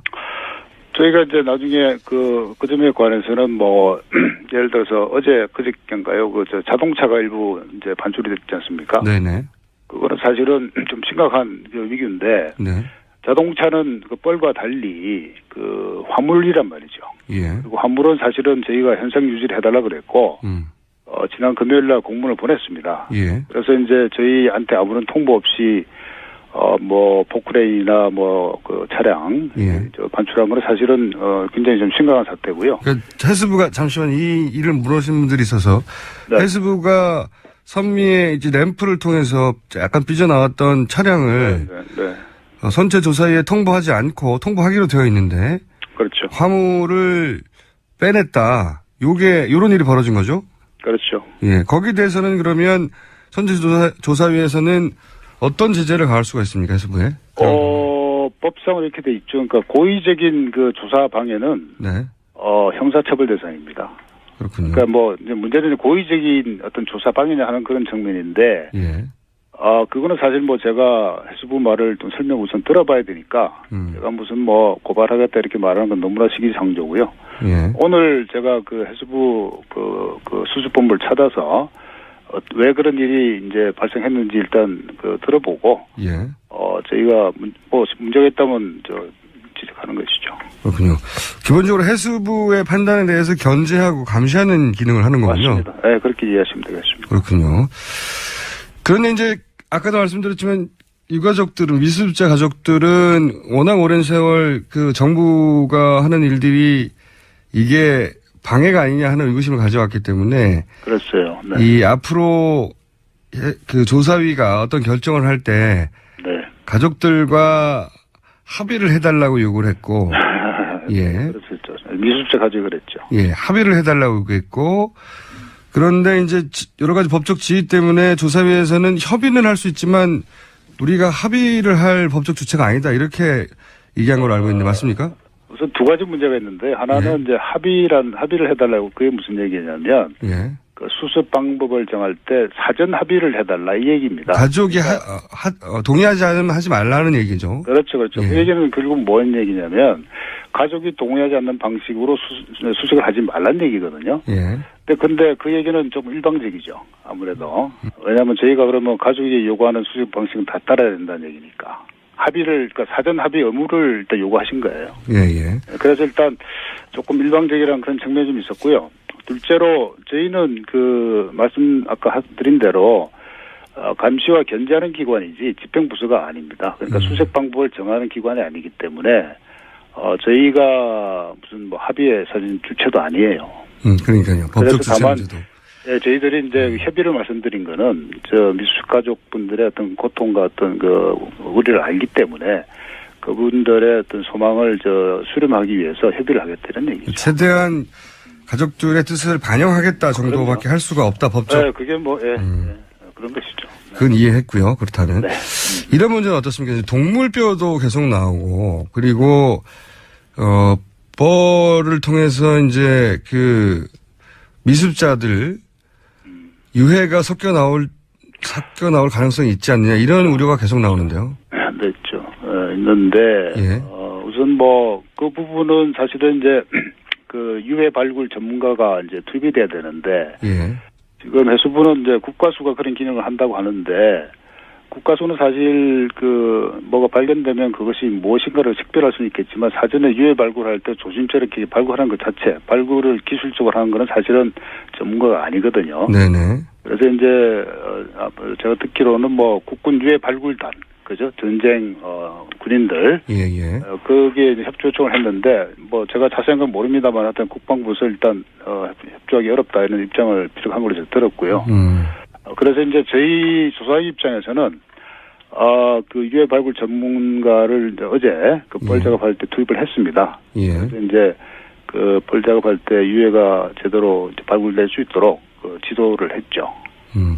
지금 계속 지적되는 거는 해수부가 지금 세월호를 인양해서 유해 발굴을 하는 준비가 제대로 안 돼 있어서 망부터 시작해서 여러 가지 절차나 준비가 제대로 안 돼 있다 이런 지적 많았거든요. 그건 제가 보니까 사실인 것 같고요. 예. 그래서 이제 조사위가 지난 금요일 날 여러 가지 제안을 했는데, 예. 거의 해수부가 거의 수용을 다 하신 것 같더라고요. 예를 들어서 유해 발굴 전문가를 이제 한다든가, 그다음에 이게 유해 발굴할 때 이제 뻘이 지금 현재 우선 현안은 이제 뻘인데, 예. 뻘이 이렇게 쭉 이렇게 선수 쪽에도 있고 객실 쪽에 있는데 어제 이제 선수 쪽에 한 80% 다 치웠고요. 예. 객실 쪽에 한 50% 다 치웠는데 꼭 이제 치우면서도 이렇게 위치를 마킹하고 예. 또 이제 동영상을 촬영해가지고 예컨대 유골이 발견되면 어느 위치에서 나왔다 하는 것을 특정할 수 있도록 그렇게 다 저희들이 요구를 했습니다. 그래서 해수부가 그 점에 전혀 준비가 안 돼 있으시더라고요. 그래서 그걸 해수부가 다 수용을 했습니다. 준비가 안 돼 있었던 건 사실이군요. 그런 문제점이 있었는데. 그랬던 것 같아요. 네. 예. 전혀. 네. 그렇군요. 이건 어떻습니까? 이게 가장 많이 거론됐던 건데 네. 해수부는 이제 신속한 또 안전한 조사를 위해서 수습을 위해서 네. 객실을 절단한다. 이 얘기가 그렇죠. 처음부터 큰 논란이었는데 이 문제는 선체 조사에는 어떻게 결론을 냈습니까? 저희는 이제 사실 한 3일 전에 이제 반잠 주선에 전원이 이제 승선을 해서 예. 둘러보니까 이게 하지 않고도 네. 얼마든지 수습이 가능하겠다는 생각이 들었습니다. 그래서 이제 저희가 제안한 거는 로보트캐 카메라를 이용해서 예. 선내 상황을 먼저 확인하고 필요하면 진입로를 예컨대 약간 일부 절단하더라도 진입로 확보해서 수색하면 될 것 같다는 의견이고요. 근데 이제 뭐 그 해수부가 제안한 그 선체 절단은 사실은 오래전에 무슨 그 구상을 했던 것 같은데 네. 그거는 기본적으로 저희 조사의 근본 목적인 그 진상 규명에 이제 정면으로 반하지 않습니까? 네네. 왜냐하면 뭐 정지 배선 다 끊어지고 뭐 파이프 다 끊어질 텐데 그렇게 된 상태에서 저희 어떤 보고서가 나왔을 때 국민들이 납득을 안 하시겠죠. 뭐 그런 문제도 있고 우선 그 이전에 그 수습 방식으로도 예. 뭐 이제 아마 이게 절단하려면 여러 가지 뭐 이게 토치라든가 화염 이제 이 불을 써야 될 텐데 예. 그 과정에서 또 유골이 또 이렇게 훼손될 우려도 많지 않습니까? 그렇죠. 그런저런 이유로 좀 부적절한 것 같아요. 그래서 저희는 기본적으로 선체 절단은 좀 강하게 반대하는 입장이고 우선 대안을 충분히 생각해 본 다음에 아주 최후의 순간에 더 이상 안 된다면 뭐 그런 방안도 이제 선택할 수 있겠지만 그때까지는 아니다 이런 입장입니다. 제가 알기로는 작년에 세월호 해수부 인양 계획에 인양되면 3등분해서 절단해서 수습한다 이런 계획이 포함되어 있었던 걸로 알고 있는데 예. 보도가 됐더라고요. 예. 근데 지금 선체 조사위에서는 기본적으로 절단 안 된다 반대 의견을 내신 거고요. 예. 좀 강하게 내고 있습니다. 해수부가 그럼에도 불구하고 절단을 강행할 가능성은 없습니까? 하신다면 저희가 고발할 수밖에 없겠죠. 그런 경우에. 네. 근데 고발을 감수하고라도 절단을 해버리면 이미 절단된 뒤니까 저희가 걱정하는 거는 그런 일은 없습니까? 네. 그럴 리가 있겠습니까? 제가 아는 상식으로는 공무원들은 그렇게는 하지 않을 겁니다. 저도 뭐 상식적으로는 안 할 것 같은데 워낙 세월호 관련해서 이상한 일들 많이 벌어져가지고요. 충분히 그러신 우려가 있을 수 있는데요. 예. 그런 일이 있으면 글쎄요. 조금 심각하겠죠. 네. 아마 어떤 이 단순한 공무원 문제가 아니라 예. 공무원의 그런 지시를 한 상급자 쭉 올라가서 누가 그런지 결정을 했는가. 정부 최고 결정권자가 나중에 좀 문제가 되겠죠. 마지막 질문입니다. 이제 아직은 초반이어서 여러 가지 계획들을 세우는 단계인 걸로 알고 있는데 네. 앞으로 이 선체조사위 혹은 이전에 있던 세월호 특조위 기본적인 그 활동 방향의 대원칙 같은 게 있습니까? 대원칙은 저희는 이제 선체조사위이기 때문에 예. 선체만 조사하도록 되어 있고요. 물론 예. 인양 과정도 점검하고 수습도 하지만 기본적으로 선체 조사이기 때문에 조금 권한이 제한되어 있습니다. 그래서 선체를 조사를 하는데 지금 저희가 조금 우려되는 부분이 아시는 대로 지금 검경 수사본부가 다 이제 원인 발표했지 않습니까? 네네. 그리고 이제 법원의 판결도 있습니다. 그 형사 판결. 예. 그리고 이제 우리나라 그 해양사고 최고 전문기관인 그 중앙해양안전심판원에서 이제 특별 보고서 나와 있고요. 예. 그래서 사실 이제 저희가 제일 우려되는 부분이 이제 저희 능력으로 과연 기존의 보고서를 확실하게 재점검할 수 있겠는가 이런 문제가 있어서 저희가 사실은 지금 그 해외에서 네. 세계 하여튼 1流급 그 전문 기관에 감정을 의뢰할까 그런 방안을 세우고 있습니다. 알겠습니다. 오늘 말씀 여기까지 듣겠습니다. 감사합니다. 네, 감사합니다. 지금까지 세월호 선체조사위 김창준 위원장이었습니다. 황교안 대통령 권한 대행이 공석이 된 방통위 상임위원을 박근혜 전 대통령 비서관으로 일했던 친박 인사를 내정해 논란이 되고 있습니다. 국회 미방위에 미방위 소속으로 활동하고 있는 정의당 추혜선 의원 전화 연결해보겠습니다. 안녕하세요, 의원님. 네, 안녕하세요. 우선 방통위 구성을 좀 설명해 주십시오. 예. 방송통신위원회는 이제 국민 여론에 영향을 미치는 방송통신을 다루는 규제기관이기 때문에 예. 그 여야로 구성된 합의제 기구입니다. 근데 이제 상임위원이 총 5명인데 예. 여기에 장관급 그 인사청문회를 거친 위원장이 1명이고요. 예. 차관급에 4명으로 구성되어 있고요. 예. 이 중에 위원장을 포함한 차관급 1명, 2명을 대통령이 지명을 하고 네. 3명은 국회 추천을 받는데 네. 국회 추천 3명 중에 여당 몫이 1명 네. 그리고 야당 몫이 2명입니다. 그래서 3대2 구조가 되는 거고요. 예. 임기는 3년입니다. 그렇군요. 지금 상계 방통위 임기가 거의 이제 끝났죠. 끝난 네. 임원 그 상임위원도 있고요. 이 위원장은 4월 7일 날 임기가 끝납니다. 그러면 사실상 임기가 다 끝나는 건데, 그죠? 네. 차기 예. 정권이 들어서기 전에. 근데 지금 말씀으로라면 차기 정권이 들어서서 보통 방통위를 차기 정권 기준으로 야당 3명, 여당 3명,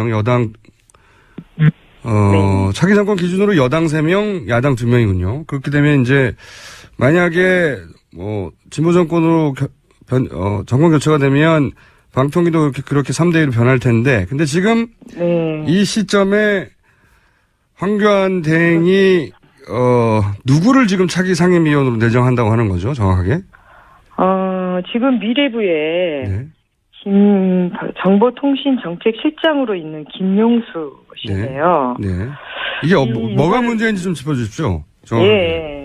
이제 인사에 대해서는 시기와 또 내용적인 측면에서 모두 문제가 있다. 제가 예. 지적을 했는데, 지금 황 대행이 남은 임기가 36일입니다. 36일. 그리고 파면된 대통령의 권한대행이 이 3년의 방통위원 임명을 강행하는 게 일단은 부적절하고요. 가장 큰 문제는 이제 김용수 씨를 지명을 한 건데, 우리가 부처 이기주의 하면 떠오르는 상징적인 세력이 있어요. 이 정통부 마피아입니다. 업계에서는 이제 이 정통부 마피아 중에 핵심 인물들이 독수리 오영재다 이렇게 얘기가 되고 있는데 그 멤버 중에 한 사람이고요. 정통부 마피아 독수 오영재 중에 1인이다. 예, 그렇죠. 그리고 이 서울대 법대 출신인데 박근혜 인수위에 그 김영수 실장이 결합을 하게 됐는데 2013년도에 이제 의외라는 평가가 있었어요. 왜 그렇습니까? 과연 누가 추천을 한 거냐. 그 당시 이런 얘기가 많이 나왔는데 그 7인의 멤버였던 김기춘 전 비서실장이 챙겼다. 이렇게 이제 평가가 나왔었고요. 그 인수위에서 이 김 실장의 역할이 이 방송통신 정책을 모두 이제 독임제 부처 미래부로 가져가고 이 합의제기구 방통위를 이제 축소시키는 그런 정부 조직 개편안을 주도했었죠. 그래서 과거 공보처의 부활을 꿈꾸던 인물 아니냐. 그래서 그 당시 비판을 많이 받았고요. 소위 방통위를 없애려고 했던 분이네요. 거꾸로. 예, 그렇죠. 그리고 이제 바로 청와대에 들어갑니다. 정보방송통신비서관으로 들어가서 지금 이제 현 미래부 방통위 체제를 이제 완성을 했는데 이 창조경제라는 이 부분에서 이제 나름대로 ICT 관련 정책을 주도하면서 그렇게 활동을 했는데 그리고 나서 이제 미래부로 2차 관실 핵심인 정보통신정책실장을 이제 역임하게 되는데요. 지금 이제 현재 그 직책입니다. 그래서 고공승진을 한 인물이죠. 그러니까 요는 말씀을 들어보니까 정통부 마피아로 불렸고 김기춘 라인이고 소위 이제 핵심 친박 인사였을 뿐만 아니라 이 방통위를 사실상 없애려고 했던 인물인데 그런 인물이 이제 그분이 방통위로 들어오는 거는 이게 말이 안 되는 인사다. 더구나 이제 지난 금요일 날 황 대행이 이 사인을 했다 이렇게 전해지고 있는데 박근혜 전 대통령이 구속된 당일 그 구속된 김기춘 실장의 총애를 받은 그 김기춘 라인의 인사를 방통위로 차관으로 지명을 한 부분은 정말 말이 안 되는 인사다. 인사 자체도 말이 안 되고 시기적으로도 말이 안 되고 그리고 그 인물에 대해서도 문제가 있고요. 그리고 그 대표적인 산업론자입니다. 이 방통위라는 게 어떤 방송통신의 공적 가치를 강조해야 된 그런 부처인데 그 ICT 정책 관련해서도 미래부의 평가가 있어요. 이 관련 업계의 협회 수준이라는 비판적인 평가가 있고요. 또 작년에 그 750억이 들어가는 인공지능 R&D 사업을 인수위에서 가깝게 활동했던 인물이 있는 그 인물이 원장으로 있는 연구원에 그 예산을 몰아주려고 했다가 국회 미방 예산 심의에서 좀 덜미가 잡히기도 했습니다. 이권 의혹도 좀 있다고 말씀하시는 것 같고. 그러니까 이제 부적절한 인사를 더군다나 부적절한 시점에 36일 남은 그 대행이 예. 앞으로 차기 대통령이 행사할 3년짜리 임기 자리에다가 갑자기 알박기를 했느냐 이런 말씀이네요. 예. 그래서 뭐 알박기 인사라는 비판도 나오고 있고. 이렇게 되면 차기 대통령 인사권을 뺏는 것과 마찬가지 효과가 나는 거죠. 예, 그렇죠. 예. 그리고 뭐 황대행이 지금 마지막에 취업발선하고 있냐. 취업발선. 나오고 있는데. 왜 이렇게까지 했을까요? 제가 보기에는 예. 제가 분석한 건 이 박근혜 정부에서 이제 대통령이 지명한 인사들이 대부분 방통에 힘을 빼는 역할을 했어요. 방통위 힘을 빼는 역할이라는 건 어떤 의미입니까? 그러니까 이제 합의제 기구인 방통위를 예. 살리고 싶지 않았습니다. 이 박근혜 정부에서. 예. 이게 이제 관련 현업 단체들이나 시민 사회의 저항 때문에 지금의 방통위가 남아 있었던 건데. 네. 이제 조기 대선에서 가장 위기를 느끼고 있는 부처가 이제 미래부와 문화부일 텐데. 예.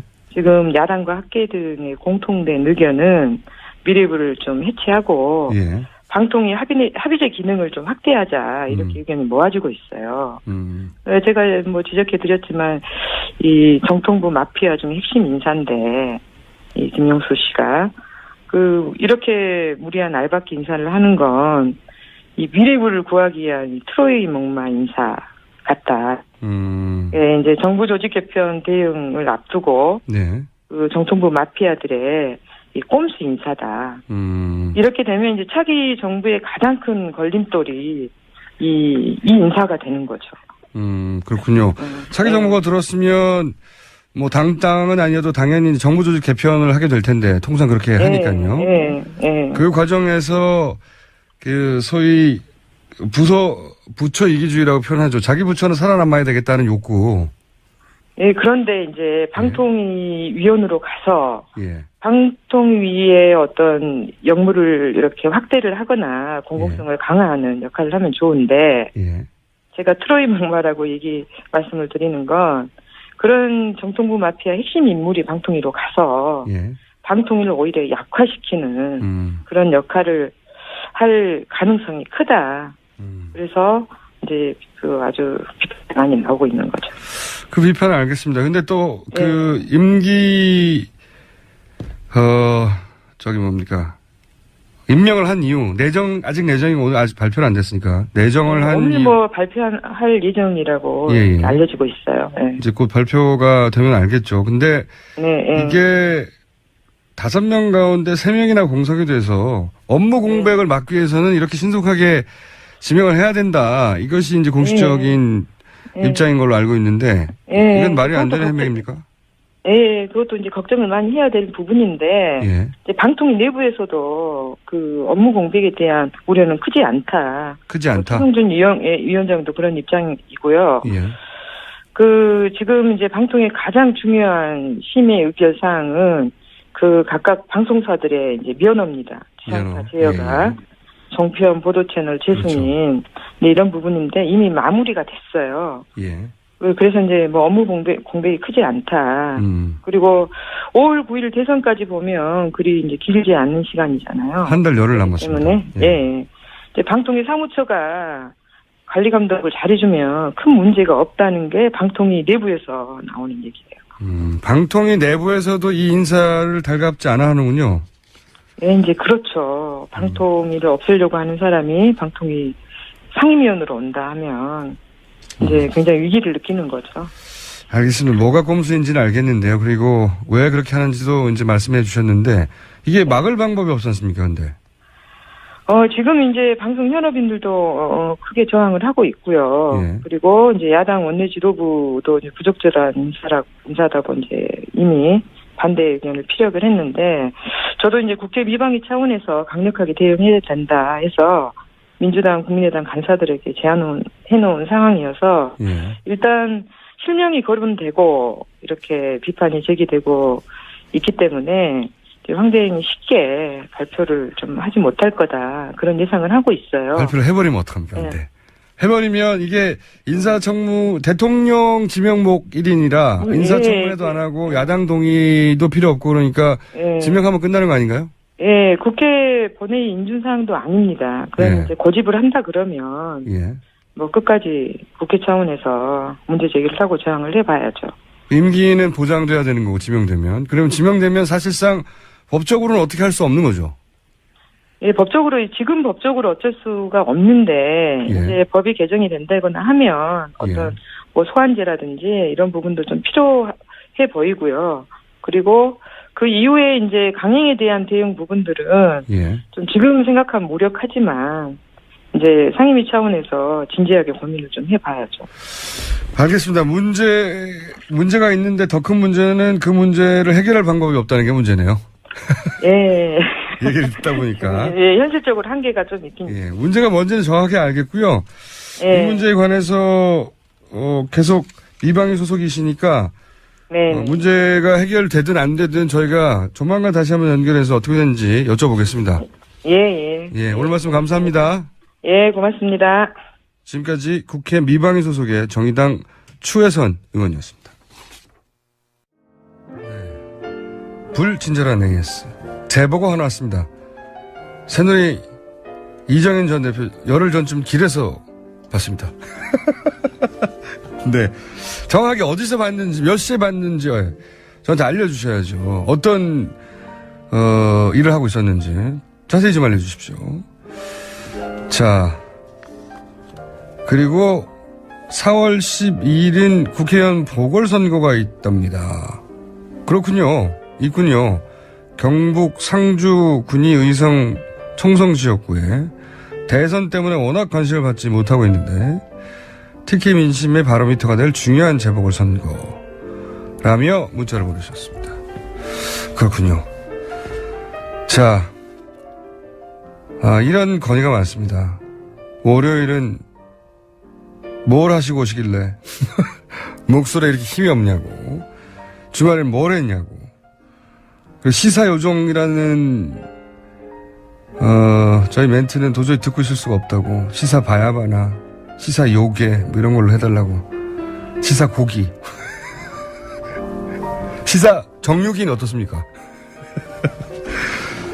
자, 뉴스공장이 너무 짧습니다. 5시간 듣고 싶어요 하시는 분들도 있는데, 네, 3일치 연속으로 들으십시오. 자, 여기까지 하겠습니다. 르 르몽드 디플로마티크 편집장이었다가 지금은 편집위원, 그리고 장사는 잘 안 되는 걸 알고 있는데 사단법인 인물결연구소도 운영하시고 헤어스타일도 멋지시고 불어도 잘하시는 김상훈 의원님 나오셨습니다. 안녕하십니까? 안녕하십니까? 네. 칭찬인지 욕인지 잘 모르겠습니다. 구별이 잘 안 가는데요. 동시에 던지는 거예요, 동시에. 네. 아니, 근데 앞에 말씀하신 분, 5시간 듣고 싶다는 분. 네. 동의합니다. 5시간요? 방송 안 할 때 밖에서 들을 때 네. 너무 재밌어요. 그래서 계속 듣고 싶은데 벌써 끝났나. 네. 어쩔 때는 제 앞 코너가 너무 재밌으면은 제 거 그냥 제끼고 계속 하면 안 되나 이런 생각이 들 정도로. 그 중에서 가장 재밌는 코너는?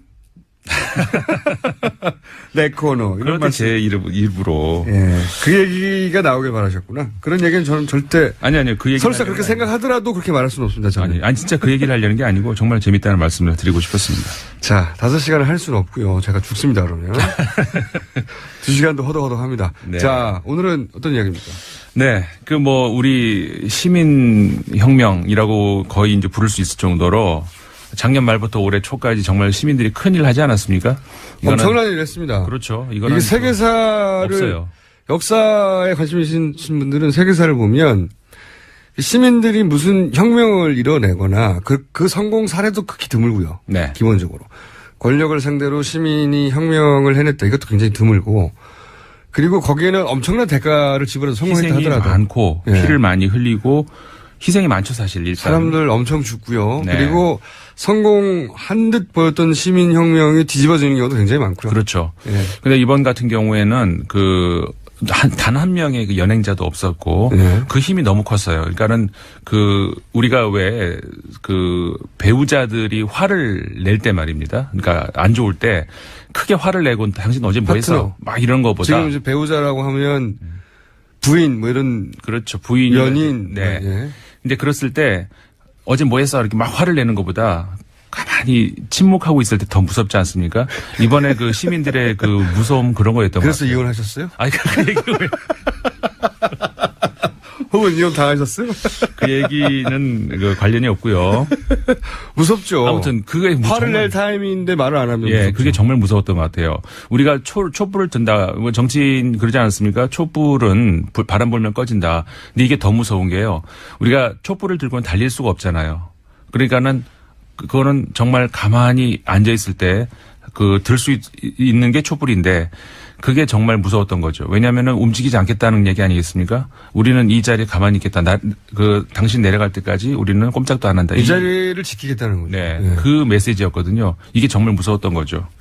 이게 사실 이 거론은 잘 안 되는데 박원순 시장 네. 이 물대포에 네, 맞습니다. 그 공급원을 끊어버리는 게 굉장히 큰 역할을 했어요. 지금 되돌켜보면. 우렁각시라고 우리 많이 불렀죠. 그 자리에 앉아 있는데 물대포 쏴보십시오. 네. 흩어질 수밖에 없고 격렬해질 수밖에 없고 그 과정에서 폭력 사태가 일어날 수도 있고 그렇죠. 그 폭력 사태는 빌미가 되어서 꼬리를 맞습니다. 물고 이렇게 안 왔을 거거든요. 그렇죠. 물대포에 물을 공급할 수 없다는 결정은 대단히 중요한 결정이었어요. 사실. 그리고 이제 그 주변 인근 건물의 그 화장실 개방 처음에 안 했거든요. 화장실 개방을. 네. 저는 화장실 이전에 물대포. 근데 이 화장실 그러니까 그건 물론 큰 건데 화장실은 편이라면 물대포는 그 시의 양상 전체에 영향을 미치는 거죠. 그렇죠. 네. 맞습니다. 전적으로 동의하는데 제 말씀은 그 세세한 부분까지 그런 부분까지 굉장한 그 서울시에서 배려를 많이 했다는 거. 박원순 시장이 대선 후보의 경선에는 참여 못했지만 네. 이후로 인기가 계속 올라가고 있어요. 요즘. 호남에서 민주당 경선이 있을 때 가장 큰 환호를 받은 것은 후보들이 아니라 박원순 시장이었다는 뒷말들이 있습니다. 네. 자, 그래서 그런데요. 네, 이런 그 명예로운 시민혁명 이 뒤에 과연 우리가 무엇을 할 수 있을까 이런 생각을 할 때 아니겠습니까? 왜냐하면은 과거 앞서서도 다른 나라도 그렇고 우리나라도 그렇고 이런 그 시민들이 큰 어떤 그 민주적인 성과를 이뤘을 때 그 직후에 보면은 역행하는 그런 일들이 굉장히 많았거든요. 그렇죠. 작용이 있으면 반작용이 있어서. 그렇죠.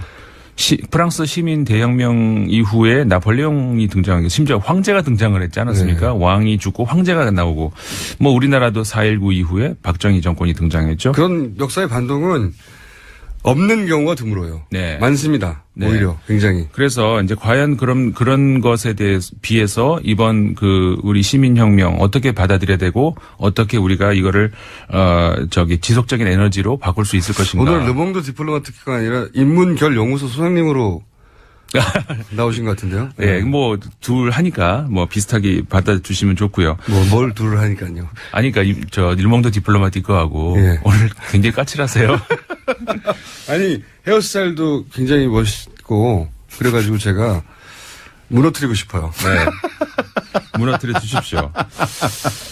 그래서 네. 이제 외모가 일치월장하십니다. 네. 좀 말. 예, 그래서 이제 우리가 이제 다시 이런 걸 봐야 됩니다. 뭐냐면은 시민혁명 이후에 모든 공을 이제 정치권으로 넘긴다. 그럼 정치권에서 그걸 얼마큼 받아들여서 할 수 있을 것인가 이런 걸 우리가 생각을 해봐야 되는데요. 그 다음에 우리가 이제 그런 얘기 하지 않습니까? 결국은 시민들 고생하셨습니다. 이제 정치권이 알아서 할게요. 과연 할 수 있을까? 이걸 우리가 이제 여태까지 역사를 쭉 돌이켜 보면은 결코 우리가 그렇게 안심할 수 없다는 그런 시민은 무슨 역할을 해야 됩니까? 그러니까 시민들이 할 수 있는 것은 일단 그 정치권, 그러니까 우리가 정당 민주주의라고 하잖아요.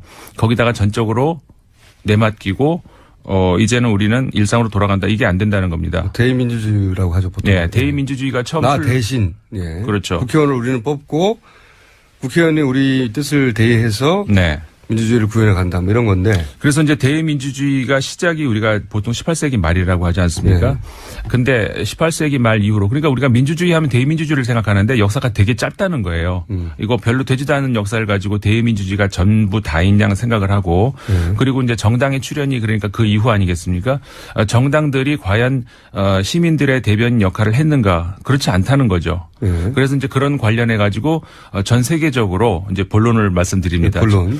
전 세계적으로 그 기존 정당을 대신하는 새로운 정당, 시민 정당 혹은 아예 정당 제도 자체를 그냥 건너뛰어서 직접 민주주의로 가자는 그런 움직임들이 많이 있다는 거거든요. 유럽에서 특히 많죠. 정당 그 이후 뭐. 네, 예. 그렇습니다. 새로운 대한 정당들도 많이 나타났고. 그래서 이제 그런 그 여러 가지 운동들이 일어나고 있는 것 이런 것들을 좀 제가 몇 회에 걸쳐서 소개를 해드리려고 하거든요. 그러니까 우리가 만들어낸 이 변화는 굉장히 큰 건데 이 네. 변화가 기존의 대의민주주의 체제 하에 정당으로 과연 다 소화가 되고 그 변화가 실제 일상의 변화로 연결될 수 있겠는가 의구심이 있다. 그러면 다른 방법은 뭐가 있나? 그렇죠. 지금 해외 사례를 한번 들여다보자. 그렇죠. 이거네요. 그래서 이제 오늘 하루만으로 끝낼 수 있는 이야기는 물론 아니고요. 이걸로 이제 쭉 시리즈로 가시려고. 네, 시리즈로 이제 그 몇 주간 말씀을 드리려고 하는데. 첫 번째 사례가 재밌으면 시리즈로 가고요.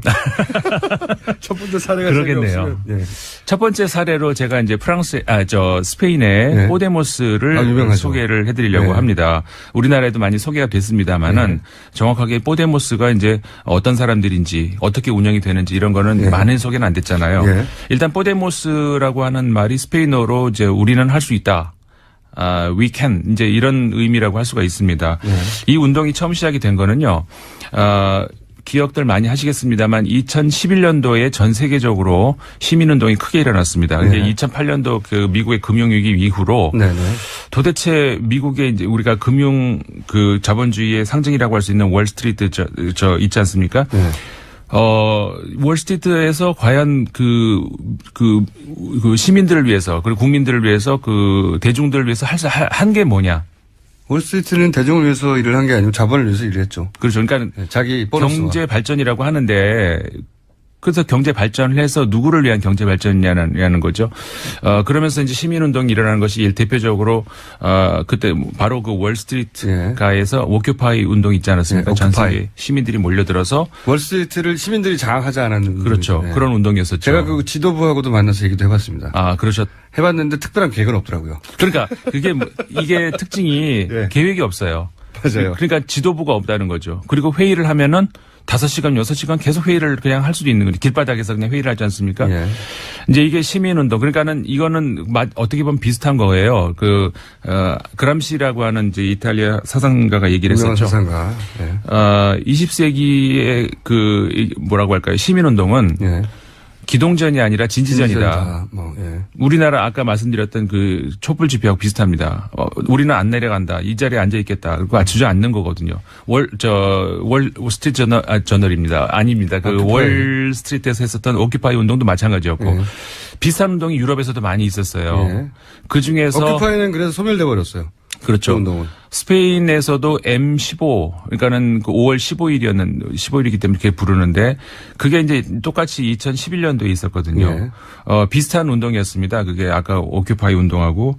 근데 그 이후로 2011년 이후로 그런 시민들의 어떤 그 풀뿌리 조직이 점점점 확산되기 시작을 하면서 이게 2014년도에 들어오면서 1월 달에 포데모스라는 정당이 만들어집니다. 그러니까는 기존 정당이 우리가 만들어진다는 것은 정치 지도자들이 출연을 해서 예를 들어서 반기문 혹은 뭐 그런 인물들 갑자기 등장하고 명망가가 등장한 다음에 그 주변에 사람이 모이는 거죠. 그렇죠. 그래서 우리가 이제 풀뿌리 민주주의라는 말을 하지만 그거는 진짜 풀뿌리가 아니라 우리가 풀을 막 갖다 심는 거죠. 그러면서 이제 이게 풀뿌리가 되는 건데 그게 진짜 풀뿌리가 아니잖아요. 근데 이 포데모스 운동 같은 경우에는 실제로 그러니까 2014년도 1월 달에 포데모스 정당이 출연을 했을 때 이미 그 점조직이 1000개가 넘었다는 겁니다. 자발적인 전국적인 조직이에요. 그렇죠. 시르쿨로스라고 이제 스페인어로 부르는데 이 점조직, 그러니까 그 보통 정당의 그 지방당이라고 부르나요? 이런 거하고 이제 성격이 다른 거예요. 그러니까 중앙당에서 만든 게 아니고. 그렇죠. 저절로 만들어진 다음에 그게 모여서 정당이 돼버린 거죠. 그렇죠. 그래서 이제 이 시르쿨로스라고 하는 우리말로 그러니까 영어의 서클에 해당되는 건데 그 조직은 그러니까는 앞서서 오큐파이 혹은 스페인에 있었던 M15 그 조직들하고 비슷하지만 차이점이 있다면은 우리는 집권을 해야 되겠다라는 목표를 가지고 한다는 거죠. 그러니까는 아까 우리 말씀 나눴습니다만 회의를 5시간 동안 그리고 뭐에 대한 회의인지 결정하지 않고 그렇게 하는 것이 아니고 회의를 짧고 그다음에 무엇에 대해서 이야기를 한다. 이런 것들이 더 명확해지면서 한마디로 말해서 집권을 하기 위한 그런 준비를 시작했다는 거죠. 이게 2014년도 들어서면서 놀라운 힘을 발휘하면서 네. 불과 몇 달 만에 돌풍을 일으킵니다. 네. 그렇습니다. 그래서 정당 당원 수가 이제 급격하게 늘어나요. 네. 근데 보통 우리 또 기존의 정당 하면은 당원 수가 그리 많지 않잖아요. 진성 당원은. 위원님? 네. 괜찮네요. 다음 주에도 계속 하는 것으로 시간이 이미 다 됐습니다. 예, 알겠습니다. 사례예요. 그렇죠. 이게 주 사례들이 많습니다. 해외에서 성공한 사례에 대해서 얘기를 해볼까 하고요. 오늘 여기까지 해야 될 것 같습니다. 르몽드 디플로마티크 임상훈 위원이었습니다. 감사합니다. 네, 감사합니다. 네, 저는 김어준입니다. 내일 다시 뵙겠습니다. 안녕.